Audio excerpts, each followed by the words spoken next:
out of them all. Asi Mwari unoita seunomudzikinura mumatambudziko. Saka tabva tatongopagadzirisa. Saka kunamata wacho kuri kupi kana zvakadai zvichindiwira hanzi many are the afflictions. Zvakawanda zvichakubaya. Zvakawanda izvi. Vamwe vanofunga kuti tapinda wozoona kuti haiwe kune zvikukubaya. But part B, as the Lord delivereth him out of them all. Saka meaning kuti yauri kupindana naye uchiti saka kunamata wacho kuri kupi kune deliverance iriko and anokudeliver ndimwari. Ndosaka ndati mwedzi uno mwedzi wedeliverance. Mwedzi wekuti somebody must be delivered, not by me but by your Father in heaven. Mwedzi wekuti chausina chachi chanjakabatwa kumwe kingdom kwakwe Mwari vachakusunungura, and is ready to do that because Mwari vane pfungwa dzakanaka pamusoro peupenyu hwako. Mwari vari ready kukusunungura.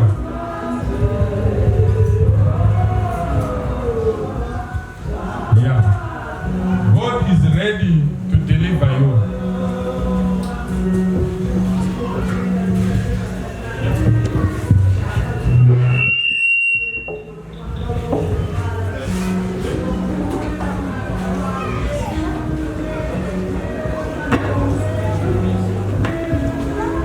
Mwari vari ready to deliver, and God is going to deliver someone. Indakamwanze ndanotaura ateerera todhila naye ipapo.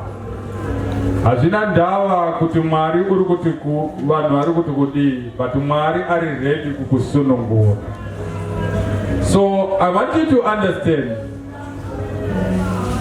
Mwari unonzwisisa minamato yewakarurama.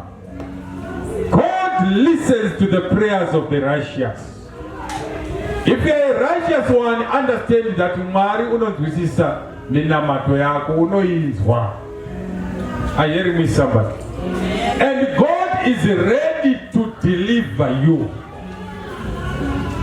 Challenge yazoitika ndekuti vazhinji vari righteous vakarurama vacho havagone kumira pana Mwari. Havagone kumira pana Mwari.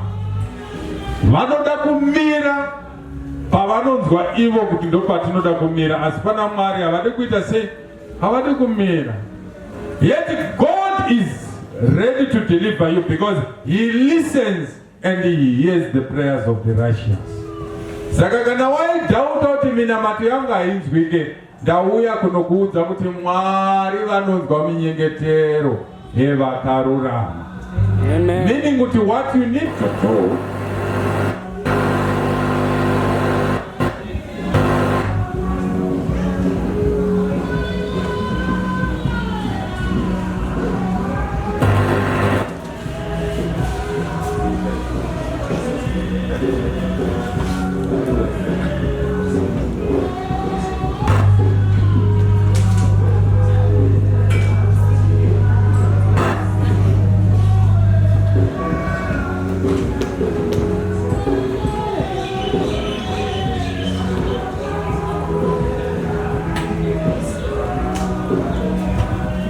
saka nzwisisa kuti Mwari ari ready kudhila nenyaya dzako. Wakadzinzwa pawakachema Mwari wakanzwa, pawakanamata Mwari wakanzwa, ende Mwari wagara unodhwa minyengetero yewakarurama. I want you to understand that God is ready to deliver you from all the troubles that are troubling you. Mwari utori ready mufunge, nekuti ndo basa rake Mwari rokuti zvirinetso zveupenyu unodzikinura kubva muzvinetso zveupenyu. Gona kumirira nekumira pana Mwari.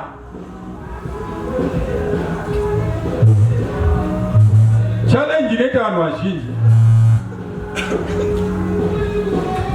kuda kutsvaga pane vanhu. Vanhu vanoti kudii nenhau dzangu,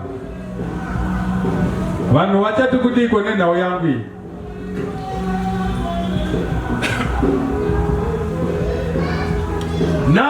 haisi yekuti vanhu vanoti kuti nhau yako ndeyekuti Mwari vanoti kuti nenhau yangu. It's very easy kuda kunzwirwa tsitsi nevanhu. It's very easy kuda kuti vanhu vakunzwisise. But mukuda kunzwisiswa nevanhu ndomukupesaniswa naMwari. I hear me somebody. Mukuda kunzwisiswa nevanhu ndomukupesaniswa nepfungwa dzaMwari. Ende vazhinji venyu vanhu vakakubvisai pana Mwari vanhu. I hear me somebody. Dai wanga wakamirira kunzwa Mwari,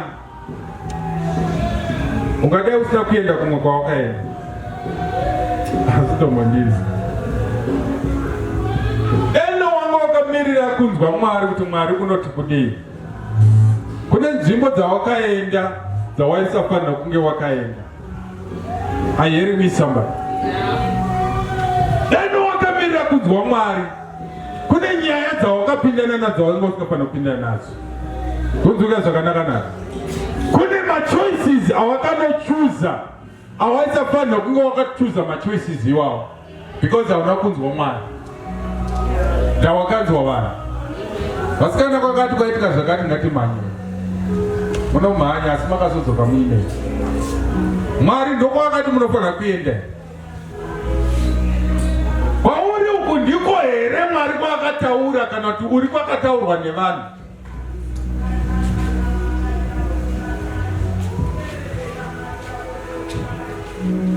Semwe munhu wadaiseka zvangu ndikati, okay. Maenda. Good. Ende atikurambidze mungazokuma chechi aibudu. Inofanira kubudwa chechi. Yeah.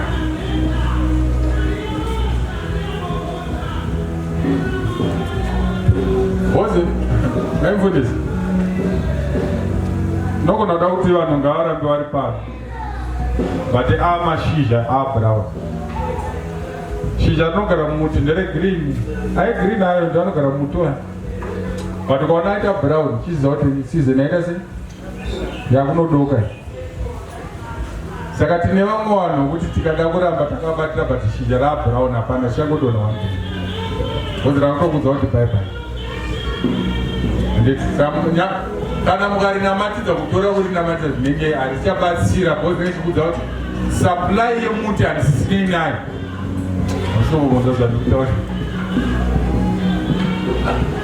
Saka kune vanhu vokuti ukuvatembera muupenyu wako but havasisinei. The next thing that they will do is that they will mess you up. You understand? Saka vamwe vacho munotokunza mazunza muti kuti akurunza aita se adonha aite manyowa. Somozvidzwa kadzogoro. Pamwe pacho tinozunza muti kuti mashizha aite sei adonhe. Kana adonha oita sei oita manyowa nekuchimbidza zvapera.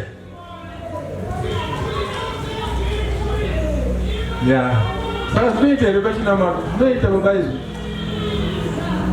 Imimi muupenyu wenyu baba izvi kune mashizha ariko. Mashizha iwo mukaramba makaachengeta anokumesai apa. Saka tenderai mhepo yazunze mashizha odonha. Moziva kuti ranga riri shizha nyamba kugara kwese udaifunga kuti ndiye wangu wepamwoyo ranga tori shizha. Ende shizha ragara rine season. Rasiyana nehunde yemuti nebranch yemuti. Baba wizisa. Munoona kuti chaenda yenyu branch riri paside penyu neni. Handiti iri rinogara riripo here. Whether muri smart or hamusi smart rinenge riri. But shizha manje inomirira kukone makunzoko maruva smart. Rinomirira maruva smart. Iri branch yanyatsokudza kuti aiwa nhasi kudai makapfeka so nhasi aiwa nhasi maita sezvo handita papa manyatsokadzi pamakunzoko shizha ndovananga kuti auya. Handitika nyamba shizha rine zvari kutaimira but rinodonha season. Hausomondisi. Stop all of that.